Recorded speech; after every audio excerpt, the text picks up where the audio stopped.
তাহলে কি সমন্বয়কারীদের মধ্যে বিভক্ত তৈরি হওয়া শুরু হয়ে গিয়েছে? সমন্বয়কারীদের মধ্য থেকে নতুন একটি রাজনৈতিক দল গঠন হতে যাচ্ছে এবং সেই রাজনৈতিক দলগুলো এখন আস্তে আস্তে আত্মপ্রকাশ হতে যাচ্ছে এবং সমন্বয়কারীদের মধ্যে নতুন আর একটা রাজনৈতিক দলের আবির্ভাব হতে যাচ্ছে এবং সেই রাজনৈতিক দলের নাম সম্ভবত দিতে যাচ্ছে বিপ্লবী ছাত্র শক্তি। এখন এই বিপ্লবী ছাত্র শক্তির পিছনে কি রয়েছে, কারা এর পিছনে কাজ করছে?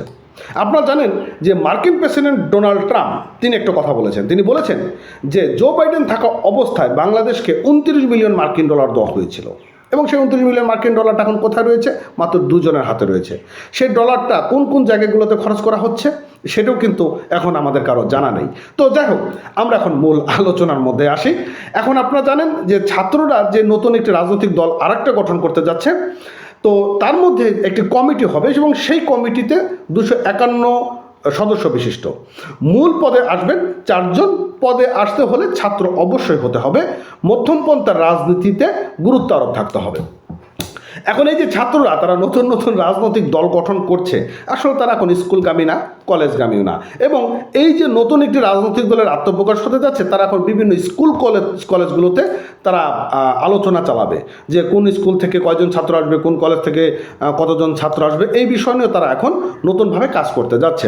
ঢাকা পোস্টকে এরকম একটি কথা বলা হয়েছে এবং বৈষম্যবিরোধী ছাত্র আন্দোলন থেকে বেরিয়ে নতুন আরেকটা যে ছাত্র সংগঠন হতে যাচ্ছে এবং সেটি জুলাই অভ্যুত্থানে সামনের সারিতে থাকা নেতৃত্ব দেওয়া তরুণদের একটি অংশ।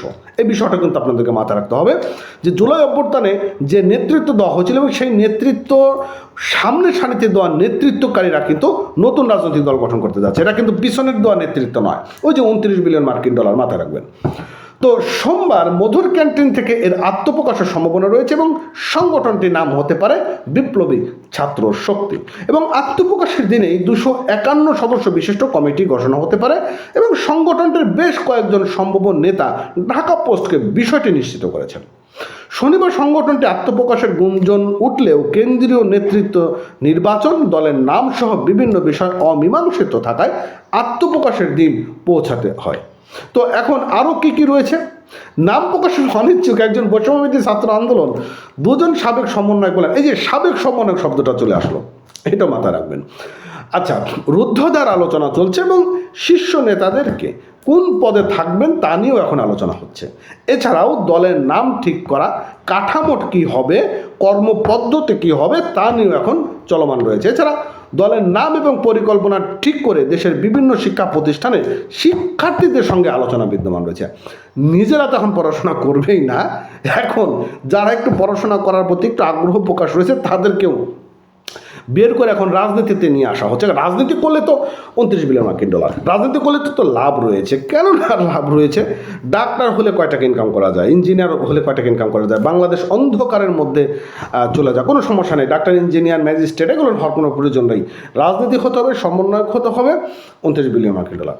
তো যাই হোক, মূলত এখানে আরও একটু কয়েকটা আলোচনা রয়েছে যে বৈষম্যবিরোধী ছাত্র আন্দোলনের কয়েকজন সাবেক সমন্বয়ক জানান নতুন কমিটির নেতৃত্ব দেওয়া বাছাই মেধাভিত্তিক সমাজ বিনির্মাণ, মেধাভিত্তিক, মাথায় রাখবেন, রাষ্ট্র এবং সামাজিক দায়বদ্ধতা থেকে কাজ, আদর্শিক ও কালচারাল এক্সট্রিমিজেশন বাইনারি ভেঙে মধ্যপন্থী ধারায় রাজনৈতিক গুরুত্ব দেওয়া হবে। এখানে মূল আলোচনা হচ্ছে যে বাংলাদেশের সবথেকে বড় কয়েকটি রাজনৈতিক দল রয়েছে, আওয়ামী লীগ, বিএনপি, জামাত।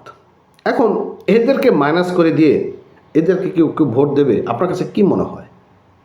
এবং তারা এই যে নতুন নতুন রাজনৈতিক দল গঠন করছে, এরা অর্থ আসলে কোন জায়গা থেকে আসছে সেটাও কিন্তু মাথা রাখতে হবে। ডোনাল্ড ট্রাম্প কাউকে কিন্তু ঠিকই বুঝতে পারছে। ভালো থাকে।